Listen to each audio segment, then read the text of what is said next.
Hey guys, welcome to video number 2 in the sales playlist. This is exactly how I've done over $100 million in sales. I've built massive sales teams, hired hundreds of reps, all the stuff in between. Here's the proof to prove it on the screen. And what I want to do today is walk you through the discovery, or what they would call the questions. Now, I'm going to walk you through a few different things, and I'll actually have the script in the description below so you can grab it. This discovery here is for my B2B offer. Now, I've sold a bunch of stuff. I sold B2C, and I built a multi-million-dollar fitness company. I sold to trainers. I've sold to the general business population, so people outside of fitness. I have multiple portfolio companies. I'm also friends with some very high-level individuals who you would know. I just don't name drop them because, I don't know, I just think it's tacky. And so I've seen a lot of different offers. And the thing is that no matter what the offer is, this discovery is going to stay the same. What I want to walk you guys through is why I would ask these questions. So hypothetically, let's start with a B2B offer. So someone who's trying to make money online in their business, right? So they might have an online fitness business or ad agency or author, writer, speaker. They run automated webinars, whatever. Someone who wants to make money from home, but they have a business and they do some type of high ticket service. Even if they don't have a high ticket service, this is still going to work. If I'm talking to that individual, what I'm trying to do, and just make sure people understand what they're trying to accomplish here. Whenever you get in sales, you're getting high pressure situations, whether you're talking to a cute girl, you're on a sales call, it's new to you, people start to lose their mind because they get tense and they get nervous. And so all of the logical thoughts in their brain and the things they planned before go completely out of their head because they get nervous, their cortisol goes up, their stress goes up, and they start, winging it. If you follow this format's going to work every single time. Now, keep in mind, the way I like to think of sales is, okay, if I wasn't going to make money on this call, if I wasn't going to swipe a credit card or a debit card or whatever it is, what would I ask? And so think of it this way. If I'm on a call and it's a B2B call, so someone is on a call looking to invest with me and my company about growing their business, then I need to understand their current business, right? And so a question I'm going to usually start with is, what is the goal? What are you making now? What do you want to get to? Why would I ask that? Because immediately, if they're at zero, I know they probably don't have sales experience, probably haven't invested with a coach, probably have limited funds, way more scared to move forward. They're going to be indecisive. There's going to be all these things I know right off the bat. But if they say, well, I'm at 100,000 a month and I want to get to 300,000 a month. Well, now I also have more context on the things they probably do know or the things that they understand. And remember, the goal of a call is to build trust. It's not to get a yes or no decision. If you can get trust and certainty to 100%, they will buy. The reason people don't buy is they're not 100% certain. Now, you don't have to get someone to be 100% certain to buy, but the higher it is, the closer to 100% it is, the more likely they will. So the first thing I do is I say, what's the goal? How much do you want to make? Now, if they're a beginner and they say, I'm making zero, or I'm making, $3,000 a month, I already know they're probably not running ads. They probably haven't hired a team. They may or may not have done a coaching program. They probably don't know how to run ads or do sales calls. So it makes it really easy at the beginning because when they don't know anything, I can pretty much sell anything and they're going to buy it, right? If I can describe it in a way that makes sense where they understand they need it. If they're more experienced, then I can't just say, oh yeah, we're going to help you with your sales calls. We're going to help you with your ads, because they already know some of those things. So it's more about differentiating. What is the one thing you do different, right? Whether it is super different or not is irrelevant. On a sales call, it's about perception. Do they actually think it's different? It's similar if you're asking a girl out. It doesn't matter if you actually are what you say. It's if she thinks you are. And that's the key here. So the first thing is, let's hypothetically, I'm going to walk you through 2 scenarios. Let's say they say zero. So then I say, what's the struggle? 9 times out of 10, and I want you guys to think through these questions. These are not questions that you would just ask every time. I want you to understand why I'm asking it. So if they say they're at zero, then I go, great, what's your goal? The most common answer is 10K a month. Very common answer. So then next I'd say, so what's your struggle? And they go, well, I'm struggling to get leads. That's a very common, I'd say 80, 90% of the time, someone's going to say they're struggling to get leads. Then I go, cool, what have you tried before? Is this your first time? Is it your second time? Is it your third time? I want to know, because if they've had bad experiences, I'm going to have to harp more on, okay, if they've had a bad experience, what did this coach do? Or what did this program do? Or what did you do before that didn't work? And make that the bad guy, so then we can create the good guy. It's the Dark Knight and the Joker, Superman and Batman when they're fighting, Thor versus Thanos. You have to create a bad guy, because a lot of times they don't know what bad looks like. And so if you only show them good, that leaves them confused, because remember, this is not the only sales call they're taking probably. You're not the only person whose ads they've looked at. They're looking at everything. And so it's really important that you stay on top of this where they understand both sides of the coin. So I would say, what have you tried before? Have you ever worked with a coach? This is important as well, because if they have, I can say, great, what did you do? What did they teach you? So I can get a baseline for what they taught, so I know where the gaps are. Or if they didn't, then I can go, cool, so this is new to you, so you're probably going to be a little more scared. Either way, it's good to know, because again, as I'm getting this context, I know where I need to push their buttons. And I'm going to go through that in the 3 pillars, which is going to be the next video in this playlist. But I want it to make it clear, I'm not asking these questions just because I memorized it on a script and they're good to ask. It helps me understand their situation. The closer you understand them, the easier it is to give them the solution. Usually I'll say, hey, have you ran ads? They'll say no if they're new. What's your experience on the phone? Very minimal.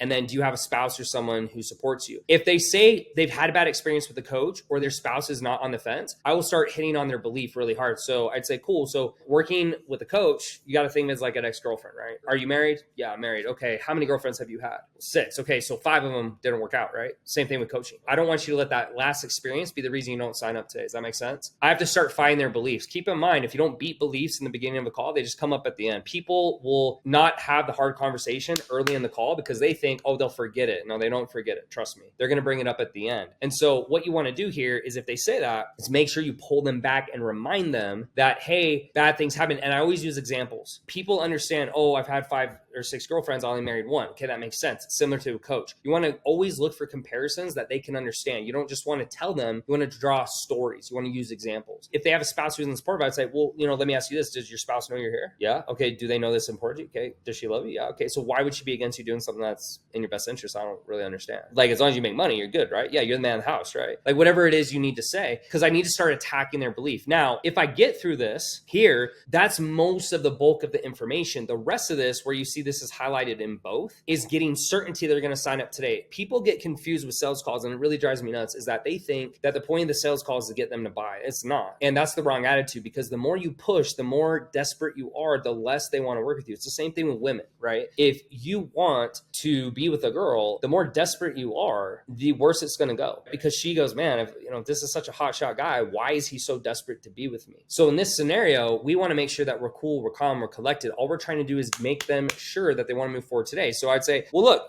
why today? Why now? Why not in a year? I mean, what does it matter? You've already waited 2 years to do this. I mean, why not just wait another 2 years? We need to get that commitment they're going to move forward today, because if not, at the end, they're going to say they need to think about it. The next thing is, how much money have you lost in opportunity cost? Let's say I'm on the phone with someone and I say, John, let's say we could get you to 10K a month in 90 days. That would mean that you've waited how long to do this? A year. Okay, so if we could get you to 10K in 90 days max, that means in 9 months times 10, that's $90,000 you've lost, right? So you've actually lost more by not investing than if you did. Does that make sense to you? I don't want that to happen today. If you feel we're a fit, you're going to move forward, right? Yeah. You need to address that and give it a number, because a lot of times what I've seen, I want to teach a little bit off my story, is when I got into business, my first 2 years, I made $2,000. Why? I didn't hire any coaches. And at first I thought, oh, these people are all just trying to scam me, blah, blah, blah. They just want my money. But what I didn't realize is I didn't know what I didn't know. And because I didn't know what I didn't know, I was never able to learn. And the only way to really learn as you continue to move forward is by experience, by taking action, by hiring and going through those things. And so the last 6 years, I've done over $100 million, 30% profit margin after taxes. You're looking,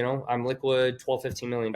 I'm good for life, right? And some people will argue that, but I'm 32 years old too. I just turned 32. I'm good. I don't need any more money. 10% a year. I mean, I'm living off 1 to 2 million, and I don't even live off that now. Like, I'm a very chill guy, very mild. I don't buy a lot of stuff. I just want to build a lot of big companies and push myself. And so you're not going to see me with a lot of fancy hoopla. But getting back to this, that's why that's important, because people will ask these questions above, but then they don't get the commitment they're going to move forward today. Now, let's go back to the top and say, let's say I go, what's your goal? And they go, well, I'm at $100,000 a month. So that's the beginner. It's done. This is the expert. So let's say they address me by going, hey, I do $100,000 a month. I want to get to 300,000 or $1 million a month or whatever, right? Pretty much anyone who's under 1.5 million a month. I even did a couple of months at 2 million, but the consistent was 1.5. Like, I tell them I can help them. If you're above me, then I probably can't help you, or I wouldn't argue I could help you. But if I've done more money than you, I always make that argument. I'm the same thing with my friends. Like, I listen to my friends who make more money than me. So coming down here, if they say that, once I've gone through this, I'm still going to ask. But then the major thing I want to do is then, okay, well, what does your sales process look like? Why? Because again, I have to find chinks in their armor to get them to believe that I have the missing piece. I can't do that if I don't understand what they're currently doing. How do you currently get your clients? How does your fulfillment work? Why are you so busy not making what you want, right? Because a lot of times they'll say, yeah, I'm too busy, Tanner. Can't sign up. I'm too busy. Think about it. Everyone has the same time in the day. So if you're making less money, it means you're working on the wrong activities. That simple. There's nothing else to get worried about or bombarded about. It's that simple. You're just working on the wrong activities. So hopefully that makes sense. So that is how I would handle the experience side. And then when it says both, I still want to get the commitment they're going to move forward today and how much they've lost out on. Now, when it's someone more experienced, I'm going to be way more laid back. I call it the push-pull method. So I'll say, look, you're making good money. You're doing $100,000 a month. You're fine. You don't need to make $300,000 a month. But this is more a personal growth growth journey. So I want you to understand, by you not moving forward, it's not a money thing, it's a you thing. You're not going to be able to progress until you move forward. I always say, and I heard this from my friends as well, that business is a disguise as a personal growth journey. It is so true, because to get to the next level, you have to become a new person. You have to learn new skills. You have to be better at leadership and commanding respect. You have to build better offers that people want to be a part of. It's all those things. And so in terms of this, you got to make sure you're getting those commitments. So that is a discovery. That's beginner and expert. Now, the next part is just what I call the summary, point out their flaws. So once I've gotten through this, I just re-summarize and go, cool. So John, from here, it sounds like the biggest thing for you is you want to go from 100,000 a month to 300,000 a month. And so if we can figure out a way where we can fix your lead issue, whatever they set up here, right? We can fix your lead issue. We get your wife on board. We do this,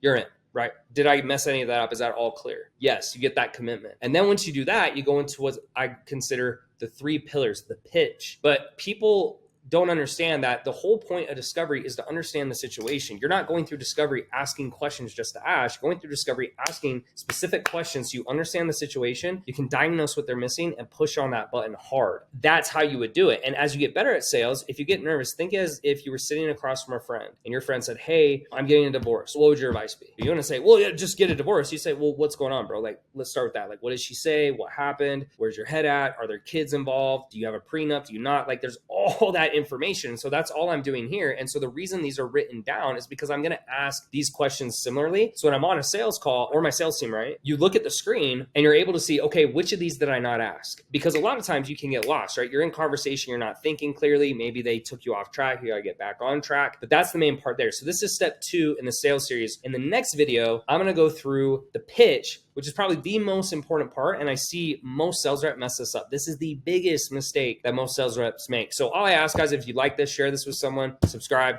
That's really it. I'm just trying to give as much good info as I can. And the goal is I'm taking $100 million worth of lessons and giving it to you so you can go right away day 1 and skip 6 years of mistakes. Hopefully that was helpful. I'll see you guys in the next video.